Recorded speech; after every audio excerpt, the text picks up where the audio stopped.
નમસ્કાર મિત્રો, વિડીયોમાં તમારું સ્વાગત છે। તો જોઈ લઈએ આજના દેશ અને દુનિયાના તાજા મોટા અને મહત્વના સમાચાર સામે આવ્યા છે।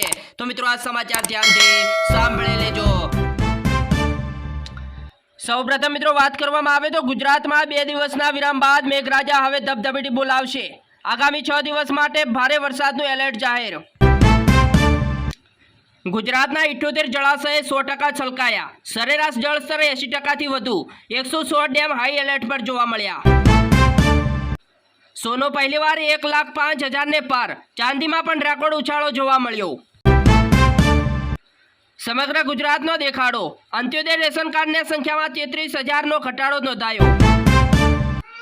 આજથી 10 દિવસ શાસ્ત્રી બ્રિજનો એક બાજુનો રસ્તો બંધ। અમદાવાદ ટ્રાફિક પોલીસનું જાહેરનામું।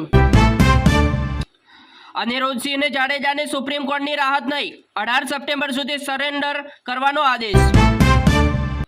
ખેડ બ્રહ્મામાં બાઇક અને બસ વચ્ચે ગમખાર અકસ્માત। એકનું ઘટના સ્થળે જ મોત, એક ઇજાગ્રસ્ત જોવા મળ્યું। જામનગર શહેર જિલ્લામાં જુગારના 5 દરોડામાં 3 મહિલા સહિત 33 લોકો ઝડપાયા। અંબાજીમાં ભાદરવી પૂનમનો મહામેળો શરૂ। લાખો શ્રદ્ધાળુઓ માટે કંટ્રોલ રૂમ અને હેલ્પ ડેસ્ક શરૂ કરવામાં આવ્યા। વડોદરામાં ગણેશ મહોત્સવને ધ્યાનમાં રાખી મીઠાઈની દુકાનોમાં લાડુ, મોદક અને માવાના 50થી વધુ સેમ્પલો લેવામાં આવ્યા। અમદાવાદમાં અસામાજિક તત્વો બેફામ જોવા મળ્યા। જુહાપુરમાં ખુલ્લેઆમ રોડ પર છરીથી હુમલો, 2 ઇજાગ્રસ્ત જોવા મળ્યા। રાપરના મેળામાં ચટકોળમાં બેસવા મામલે 2 યુવકો વચ્ચે બબાલ, એકને ઈજા, પોલીસે મામલો થાળે પાડ્યો। જામનગરમાં એક સાથે પિતા 2 પુત્રોની અરજી ઉઠતા ગામ હિબકે ચડ્યું। ગણેશ વિસર્જન સમયે ડૂબવાથી થયું હતું આ કરુણ મોત। વાપીમાં પુત્રીની હત્યા કરનાર જનેતાને આજીવન કેદની સજા। પુત્રીને ઝેરી દવા પીવડાવીને પોતે કર્યો હતો આપઘાતનો પ્રયાસ। બુટલેગરોને બીજા રાજ્યમાંથી દારૂ લાવવાની ચિંતા હવે નહીં। અમદાવાદમાં જ બને છે નકલી દારૂ, ફેક્ટરી ઝડપાઈ। અમદાવાદની 7th ડે સ્કૂલ સામે એએમસીએ કર્યો ગાળ્યો। શાળાએ ટ્રસ્ટને બદલે કંપનીના નામે લીધી હતી જમીન। અમદાવાદ સહિત ગુજરાતમાં દારૂ ડ્રગ્સ વેચાનારા બેફામ, કડક કાર્યવાહી માત્ર કાગળ પર જોવા મળી। ગુજરાત યુનિવર્સિટીના બોટની વિભાગમાં પૂર્વ કોન્ટ્રાક્ટ કર્મચારીએ મચાવ્યો આતંક। ઓફિસમાં કરી હતી તોડફોડ। સુરતની ટેક્સ લાઇન મિલમાં ડ્રમ ફાટ્યા બાદ આગ લાગી, 2 લોકોના મોત, 15થી વધુ કામદારો ગંભીર રીતે દાઝ્યા। ભારતની મોટી તૈયારી। 1 લાખ કરોડના ખર્ચે આધુનિક 9 સબમરીન ખરીદવા કરશે 2 મોટી ડીલ। કોમર્શિયલ એલપીજી સિલિન્ડરના ભાવમાં 51 રૂપિયાનો ઘટાડો જોવા મળ્યો। જો કે 14 કિલોગ્રામના ઘરેલું ગેસ સિલિન્ડરના ભાવમાં કોઈ ફેરફાર કરવામાં આવ્યો નથી।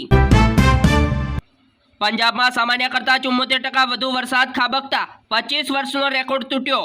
1300થી વધુ ગામમાં પૂર જેવી સ્થિતિ પણ જોવા મળી।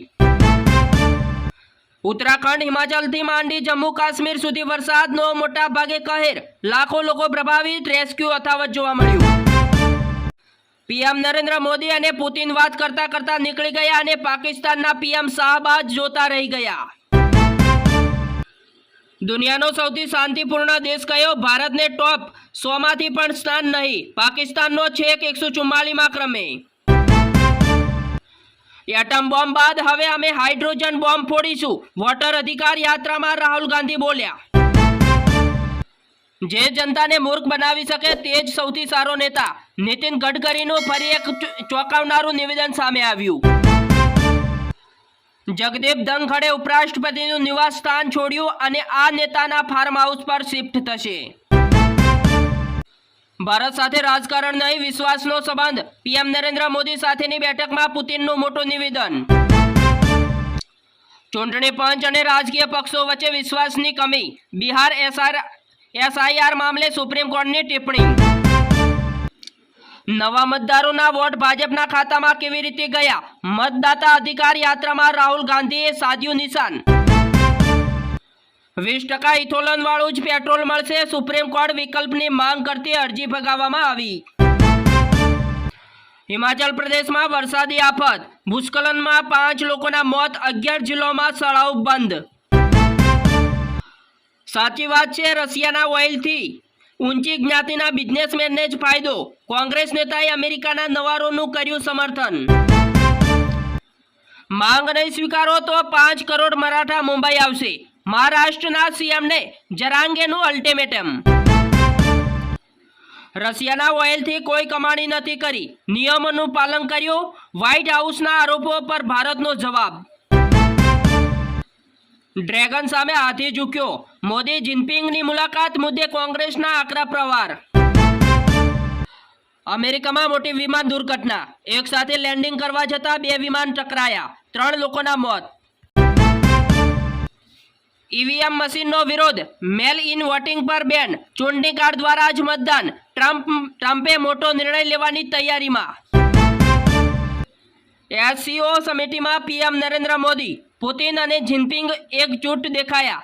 ટ્રમ્પને લાગશે મરચા, ચીનની મોટી જાહેરાત. અફઘાનિસ્તાનમાં એક પછી એક 3 ભયાનક ભૂકંપ આવ્યા. 622ના મોત, 1000થી વધુ ઇજાગ્રસ્ત જોવા મળ્યા. પીએમ નરેન્દ્ર મોદી પુતિનની આ તસવીર જોઈ ટ્રમ્પનું ટેન્શન વધી જશે. બંને વચ્ચે દ્વિપક્ષી મંત્રણા યોજાઈ. સૌથી વધુ નફો બ્રાહ્મણો કમાય છે. ટ્રમ્પના સલાહકારોનો ભારતમાં જાતિવાદ ભડકાઉ પ્રયાસ.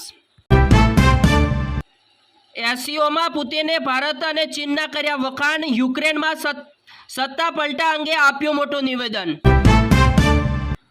મુશ્કેલ સમયમાં ગભાથી ગભો મિલાવી ઊભા રહ્યા. પુતિન સાથે મીટિંગમાં બોલ્યા પીએમ નરેન્દ્ર મોદી. યુક્રેન મુદ્દે પણ ચર્ચા થઈ. કોલ્ડ વોર કે ધમકીઓ નહીં ચલાવી લેવાય. એસસીઓ સમિતિમાં ટ્રમ્પને જિનપિંગનો કડક મેસેજ. જંગલ કાપવાથી 20 વર્ષમાં 5 લાખથી વધુના મોત. 3 ડિગ્રી સુધી તાપમાન પણ વધ્યું. રિપોર્ટ. એસસીઓ સમિતિમાં એકમાત્ર ભારતે ચીનના આ પ્રોજેક્ટનો કર્યો વિરોધ. પાકિસ્તાનને પણ લાગ્યા મરચા. એસસીઓમાં શાહબાજ સામે જ પાકિસ્તાનની ફજેતી. સદસ્ય દેશોએ એક સુરમાં પહલગામ હુમલાની ટીકા કરી. સારા ચોમાસા અને ખરીફ વાવણીમાં વધારાના કારણે કૃષિ ક્ષેત્રમાં વિકાસ 3.7% જેટલો રહેશે. ગેમિંગ બિલના કારણે 60% કર્મચારી નોકરી ગુમાવશે. કંપનીએ કહ્યું કોઈ વિકલ્પ નથી. જીએસટી કલેક્શન ઓગસ્ટમાં 1.86 લાખ કરોડ થયું. વાર્ષિક ધોરણે 6.5%નો વધારો જોવા મળ્યો. ઉત્તરાખંડમાં ભારેથી ભારે વરસાદનું એલર્ટ. 4 ધામ અને હેમકુંડ સાબિત યાત્રા અટકાવવામાં આવી. હિમાચલ કાશ્મીર બાદ દિલ્હીમાં પણ પૂરનો ખતરો જોવા મળશે. યમુના નદીમાં 3 લાખ ક્યુસેક પાણી છોડવામાં આવ્યું. ચૈતર વસાવા 3 દિવસ જેલની બહાર આવશે. કોર્ટ વિધાનસભા સત્ર માટે જામીન આપ્યા. પોલીસ સાથે જ રહેશે.